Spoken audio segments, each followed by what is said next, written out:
Jessica Danae's channel. If it's your first time here, welcome, welcome, welcome. If you're back, you've been rocking with me, rolling with me, all of that, then you already know, It has officially been 59 days since surgery. So this is the focus on post-op. This is part two. Part two entails the after splint removal. So that's what we're focusing on today.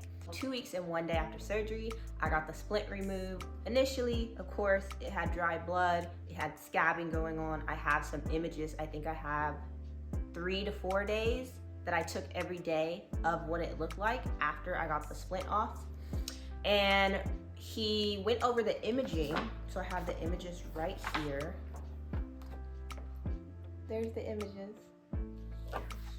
He pointed out that the redness in the first image was inflammation and just irritation around the ligament. So they cleaned that up. And then he also mentioned and showed me that in another image, the ligament wasn't smooth. And he said the ligament should be smooth and yours was a little bumpy or wavy. We'll say wavy, more of a wave. You'll see, I'll zoom in these for you. But it's more of a little wavy. So he said that they used a thermal gun to help smooth that out. And I don't have any imaging of the cyst. So that's something that is not here.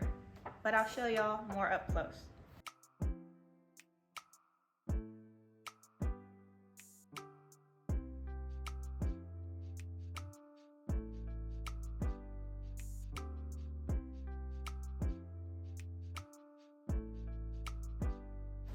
After that, we went over what the next steps are. So he gave me some stretches and exercises for my wrist just to get the range of motion back. I still don't have full range of motion. He noted that it could take up to 6 months. It just depends on the individual. So it could take up to 6 months for me to have full range of motion again.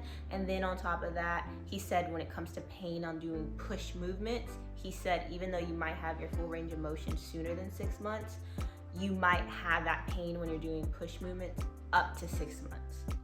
So there's that information.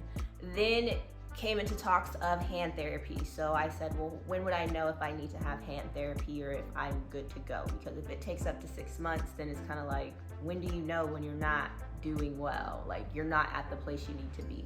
And because everyone differs, it's kind of like, okay, am I doing good? Am I not doing good? Is this improving enough at this time speed? So I asked, okay, well, what about hand therapy? Because he mentioned I may need to go to hand therapy, may not.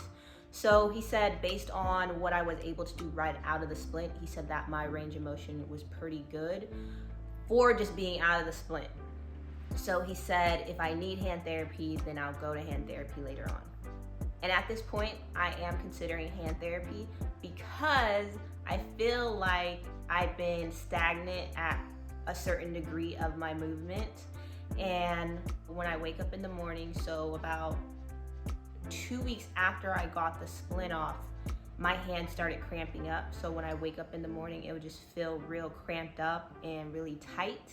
That was something I never experienced prior, so I was a little confused. And of course, you know, it's been cold, so I'm like, okay, well maybe the coldness, and I am using my hand more, so my hand's trying to get used to things.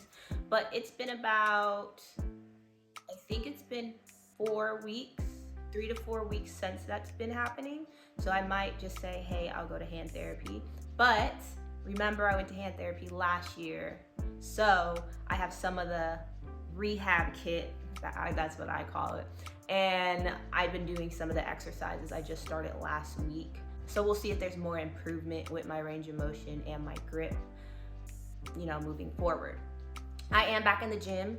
And of course, there's limitations because I don't have full range of motion and my grip. So if I do a movement and it's just like the little small things where you don't notice that your hand might move a certain way, so then it gets irritated or I feel a slight pain. So that does occur. But besides that, I could do my workouts except for the push movements. That's just something that I'm gonna be working on over time, and it's expected. Like I just had surgery 2 months ago. It's gonna take some time to get back into the motion and have that full range of motion and get rid of those limitations. So just gotta work through that and gotta be patient. It is what it is. And this is what it currently looks like. They gave me a brace that I could wear. I did wear it at the beginning. They wanted me to use my hand as much as possible to get the movement and the range of motion back, but they said, we'll give you the brace so in situations such as if you're in a crowd or if you're at some type of event, that you can wear the brace just as some caution in case people might run into you or run into your hand, or you do something. That was just for caution. I did wear that maybe the first week and a half, but then I didn't wear it all day. Like, it was kind of when I go out, I might wear it depending on where I'm going. As of right now, my range of motion is pretty much, so this is the good hand, this is the bad hand. Range of motion on this side, we're here. That's just my natural range of motion. This one, we're here. So you can kind of see the difference of it. And then when I go back, we're here. I feel that tightness in it, and then we go back here, we're here.